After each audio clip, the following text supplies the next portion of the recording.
Bom dia a todos. Queria agradecer a presença de todos e pedir um pouco de paciência, mas sou a última e, portanto, já estamos quase livres. Ora bem, portanto, quando da organização interna, digamos, de os colegas, portanto, para mim, eu escolhi o tema de iniciativas no contexto da governança alimentar. E, neste âmbito, escolhi a questão dos circuitos curtos agroalimentares, que passarei a citar por CCA, e vou discutir um pouco as vantagens e dificuldades a ultrapassar no sistema alimentar metropolitano. Portanto, o sumário é este, há uma breve introdução dos CCAs, porque surgem, o que são, e depois então passarei à questão central. Porque surgem? Em primeiro lugar, porque o sistema agroalimentar industrial e o modelo produtivista agrícola que está associado e o suporta, e um exemplo desse modelo produtivista agrícola é suportado pela PAC, Política Agrícola Comum, é insustentável do ponto de vista social, económico e ambiental. E para ilustrar esta minha afirmação, trago aqui algumas evidências. Em primeiro lugar, o squeeze económico dos agricultores, em particular dos agricultores que cultivam explorações agrícolas ou unidades produtivas, cuja dimensão física não permite a integração no modelo produtivista agrícola. Um outro aspecto tem a ver com a concentração e a produção de assimetrias, nomeadamente no retalho alimentar. Como podem ver, estas 10 corporations, portanto, controlam esta imensidão de marcas que eu não consegui contar, mas, portanto, são imensas. Depois, há a dissociação entre os agricultores e os mercados e os agricultores consumidores. Eu trago aqui, portanto, este esquema, este gráfico, que mostra a concentração dos 3 principais retalhistas agroalimentares nos diferentes estados da União Europeia. Isto são valores percentuais aqui, referem-se a 2011 e, portanto, nós temos aqui, portanto, o continente, o Pingo Doce e o modelo, portanto, controlavam 41% do total do retalho alimentar em Portugal. Depois, outra evidência, os impactos ambientais. Poderia trazer imensos exemplos, eu resolvi trazer a pegada de carbono e aquilo que os ingleses chamam os food wastage, que no fim de contas é o somatório das perdas e do desperdício alimentar, que são duas coisas relativamente diferentes. E, portanto, isto temos aqui as 5 etapas da cadeia alimentar, nomeadamente a produção, a pós-colheita e o armazenamento, a transformação, a distribuição e o consumo. Em azul, portanto, está, digamos, isto é a pegada de carbono, portanto, sabe-se que corresponde à quantidade total de gases com efeito de estufa que um dado produto emite ao longo do respectivo ciclo de vida, e expressa equivalentes de quilos de CO2, e, portanto, digamos que temos aqui o food wastage, que está, sobretudo,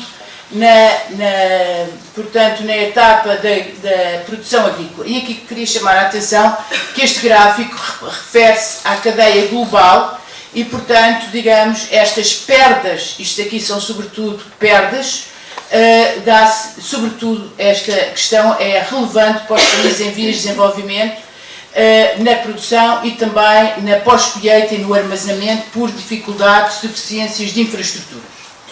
Ora bem, portanto, mas de qualquer maneira, estão a ver, já que isso falou hoje, sobre, na parte do consumo, isto aqui é o desperdício alimentar. Portanto, estão a ver o consumo como está. E este gráfico tem interesse, quanto a mim, de também ilustrar, portanto, a pegada de carbono nas diferentes etapas do ciclo da cadeia alimentar. E aqui eu até assinalei com este bonequinho, que estão a ver, portanto, na etapa do consumo. Isto aqui é, sobretudo, países desenvolvidos. Vocês-me entender?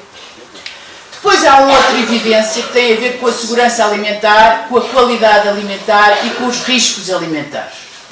Ou seja, portanto, a segurança alimentar, no fim de contas, é definida quando todos os indivíduos têm acesso físico, económico e social a uma alimentação que lhes permita assegurar uma vida ativa e saudável. E, de facto, de acordo com a FAO, em 2010, 925 milhões de pessoas sofriam de subnutrição, sendo que a África subsaariana era mais afetada, representando cerca de 1/3 do total dos residentes. Ora bem, este gráfico aqui ilustra essa evolução, mas também com, digamos, a qualidade alimentar. E a qualidade alimentar refere-se, como todos sabemos, portanto, à questão de aspectos químicos, microbiológicos e microfísicos, e ainda agora está, digamos, na ordem do dia a questão dos alérgenos e ainda, portanto, relativamente aos vírus, bactérias e toxinas patogénicas. Ora bem, este gráfico aqui procura ilustrar que é sobretudo a partir da década de 70 do século passado que há surtos sucessivos de febre suína, febre aftosa, epidemia da gripe das aves, a doença das vacas loucas, portanto, incidentes infecciosos com a E. coli, com a salmonela, também a introdução dos OGMs e digamos que a partir de 70, digamos, começa tudo isto começa a provocar junto dos consumidores uma crise de confiança no atual sistema agroalimentar global e, deste modo, cria uma certa consciencialização e preocupação dos riscos alimentares. Ora bem, e digamos, isto que eu acabei de dizer é um outro fator, na minha opinião, relevante que leva a surgir os circuitos curtos agroalimentares. Concretamente, a consciencialização dos consumidores sobre a segurança e a qualidade alimentar e também que consumir é também um ato cívico, para além, na minha opinião, de ser também político. Ora bem, então, é neste âmbito que surge o conceito de soberania alimentar, conceito que foi definido, como se sabe, pelo Movimento Social Internacional Via Campesina, que define que os cidadãos têm direito a definir a sua própria agricultura e políticas alimentares, tendo por objetivos o desenvolvimento sustentável. E, portanto, é ainda neste âmbito que começam a surgir cadeias, os circuitos curtos agroalimentares. Eu trago aqui dois exemplos. Estes exemplos dos Estados Unidos e aqui de França, portanto, a Associação para a Manutenção de uma Agricultura Camponesa. Ora bem, há inúmeros noutros países da Europa e no Canadá e até na América do Sul. Simplesmente trouxe este para ilustrar que existe nos dois lados do Atlântico e que tem uma forte adesão, quer de produtores, quer de consumidores. Ou seja, no fim de contas, estes sistemas alimentares alternativos opõem-se a um regime de food from nowhere, porque nós não sabemos onde é que vem a nossa alimentação, para um regime de food from somewhere, onde nós sabemos onde é que ele está, onde é que ele é produzido, ou seja, territorializado, place-based, e com métodos agroecológicos, portanto, sem ser a tal agricultura intensiva, industrializada. Então, o que são, convém dizer? Na minha opinião, são uma modalidade a par, por exemplo, das hortas urbanas, dos sistemas alimentares locais, sendo que a escala é variável, e são também, no meu entender, grandes desafios às cidades e às áreas rurais. Eu digo de grandes desafios, eu digo isto e afirmo pelos exemplos que vários países da Europa, Espanha aqui ao lado, França imensamente, portanto, Alemanha, Inglaterra, portanto, que estão super desenvolvidos e nós continuamos à procura de uma definição. Ou seja, eu trago aqui duas definições, a definição da Comissão Europeia, que diz que uma cadeia curta agroalimentar envolve um número limitado de intervenientes, privilegia a cooperação, o desenvolvimento rural e as relações geográficas e sociais de proximidade entre produtores e consumidores. Em Portugal, o debate entre académicos e políticos continua em aberto. Ou seja, nós ainda não temos, de facto, uma definição de cadeia ou circuito curto agroalimentar, sendo que os académicos há um relativo consenso como sendo um componente do sistema alimentar local e que para ser um circuito curto só pode ter no máximo um intermediário entre o produtor e o consumidor. Os políticos exigem, portanto, para a operacionalização do conceito, exigem saber o número de intermediários e ainda a proximidade geográfica entre o produtor e o consumidor. Sendo que aqui podem-se pôr duas hipóteses, ou o raio quilométrico ou o território. O raio quilométrico, 50 km, 30 km, 30 km numa zona de montanha é diferente portanto, num território periurbano. Não é? Como é que se define? Um concelho, vamos então para o território, 2 concelhos, área metropolitana, como é que é? Portanto, todas estas definições vão ser muito importantes, digamos, para, digamos, um desenvolvimento dos circuitos curtos agroalimentares em Portugal. Há várias modalidades, eu trouxe aqui o exemplo de tipologias, para quem, enfim, quem estiver menos relacionado com esta questão. Portanto, a de venda direta na exploração agrícola, em feiras, pontos de venda coletiva, cabazes, mercados, ou de venda indireta, onde há, digamos, o tal intermediário, a possibilidade. Hotéis e restaurantes, cabazes, restauração coletiva, cantinas.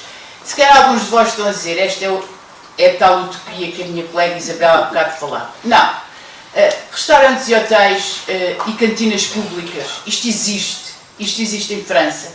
E, digamos, há planos, o governo francês tem um plano nacional, um programa nacional, em que, digamos, as cantinas públicas são forçosamente abastecidas por produtos da agricultura local, certo?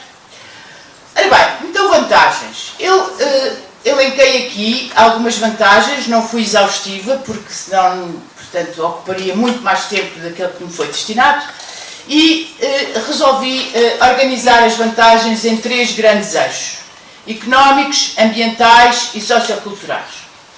Portanto, vantagens e tipos de impactos nas cidades e alguns também nas áreas rurais, naturalmente. Do ponto de vista económico, eu acho que, digamos, implementar os circuitos curtos agroalimentares promove a integração e coesão territorial, que já aqui se acabou de falar, através do abastecimento de alimentos à escala local regional, facilita a criação de emprego no setor agroalimentar e a retenção de população nos territórios locais regionais, contribui para suster o ex agrícola e rural, promove a segurança alimentar e assegura melhor qualidade alimentar, potencia a função dos residentes urbanos no desenvolvimento das economias rurais. E isto é muito importante no meu ponto de vista, dado, digamos, o ex agrícola e rural do nosso território rural. Ambientais.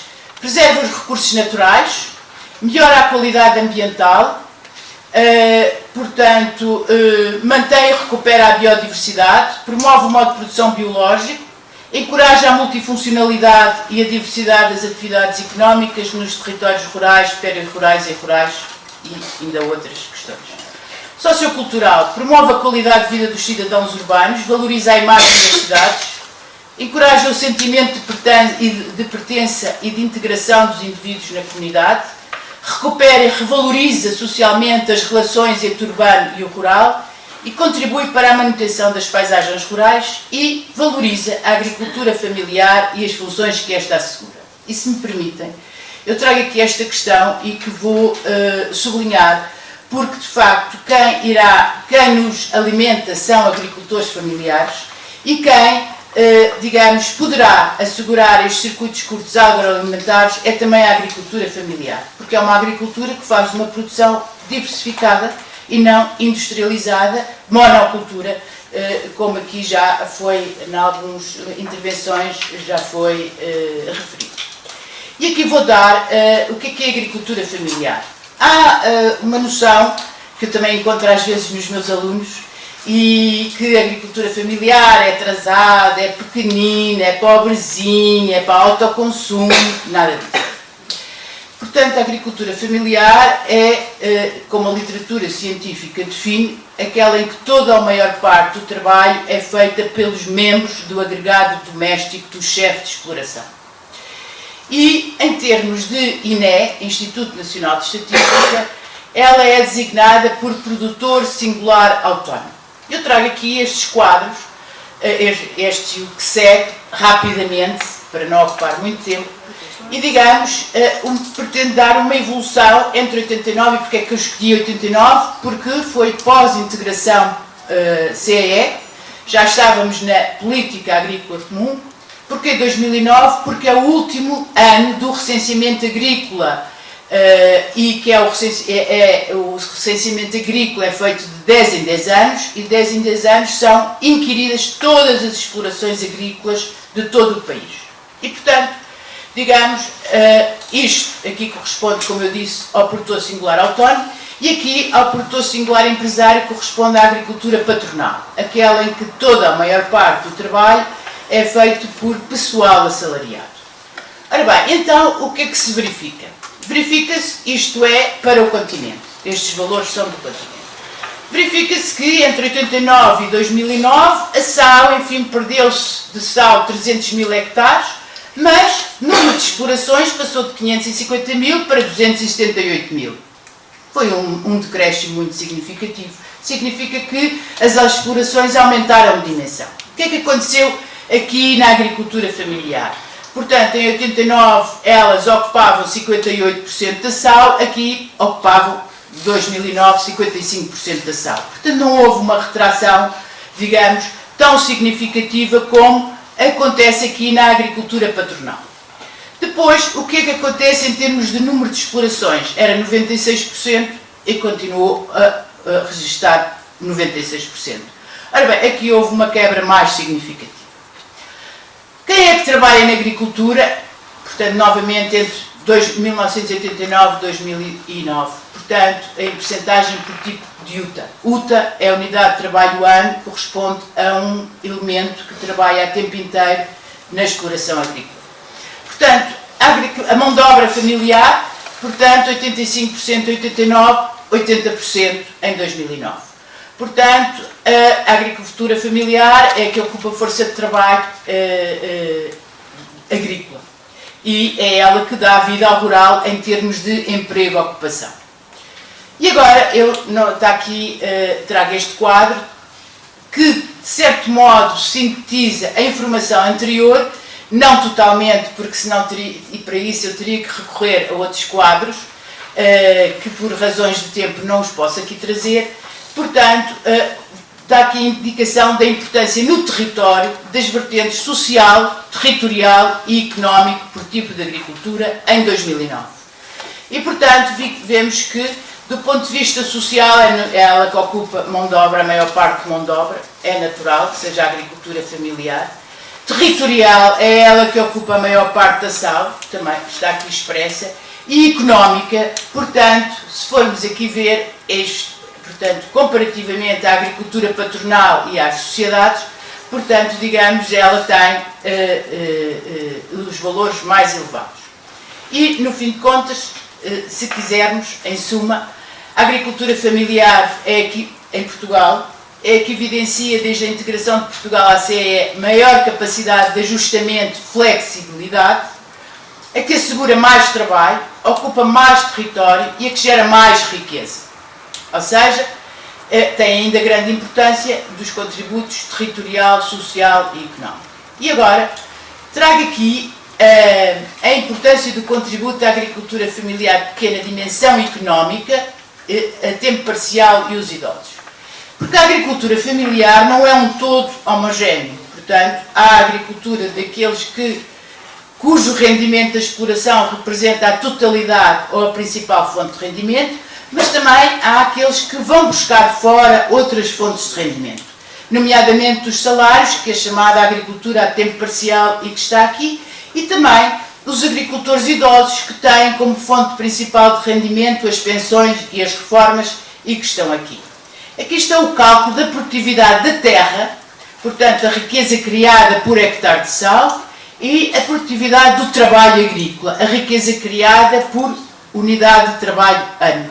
E se isto é para o total da agricultura do continente, e portanto onde está a agricultura familiar, patronal, sociedades, portanto está aqui os valores, e o total da agricultura familiar, e digamos, temos aqui os valores da produtividade da terra, da agricultura e da produtividade do trabalho agrícola, da agricultura familiar, cujo rendimento vem só ou principalmente da exploração, vem principalmente dos salários, vem principalmente das pensões de reforma. Ora bem, estes valores, aqui assim, sendo que, portanto, em 2009, o rendimento salarial anual médio era de 10.677 euros, isto no inquérito ao emprego. E, portanto, digamos, se nós vermos este valor, digamos, há aqui um valor desta agricultura familiar, portanto, que é superior ao valor da agricultura do continente e também do salário anual médio. Ora bem, nós todos trazíamos uma missão, uma pergunta, uma questão.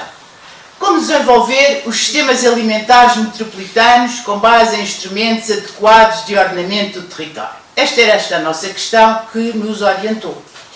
E eu traduzi isto de outra maneira. Como é que se pode fazer? Pode, na minha opinião, singela, naturalmente, articular em diferentes escalas geográficas a preservação dos solos agrícolas, ao mesmo tempo que se promovem sistemas alimentares sustentáveis. Ou seja, isto no fim de contas significa reconhecer que a sustentabilidade é um esforço cooperativo e que exige o desenvolvimento de uma matriz de várias políticas a diferentes escalas. Ou seja, se todos estiverem de acordo, isto significa que nós temos que implementar uma metodologia para articular esta questão. Essa metodologia já foi aqui falada pelos meus colegas anteriormente, que é, no fim de contas, definir planos de ação que devem ser elaborados por diferentes parceiros, porque há diferentes stakeholders que já foram aqui evidenciados. Numa forma mais pragmática, esta questão, e relacionado com o que eu acabei de dizer, significa, e estou aqui de acordo com o colega que me antecedeu, acabou de anteceder, significa definir políticas de uso de solos agrícolas e proteção de áreas agrícolas à escala local e regional. Ora bem, tendo em vista os incentivos à produção de alimentos nesses solos e áreas e à instalação de agricultores nesses solos e áreas. E também, como eu disse anteriormente, articular isto com os sistemas agroalimentares, definição de políticas de apoio aos CCAs à escala local e regional, no sentido de estimular a organização à escala local de grupos de cidadãos consumidores cívicos, conscientes, digamos, da sua função enquanto consumidores, assegurar o apoio técnico agrícola e apoiar, por exemplo, a instalação de pequenas e médias empresas relacionadas com o setor agroalimentar. Muito obrigada.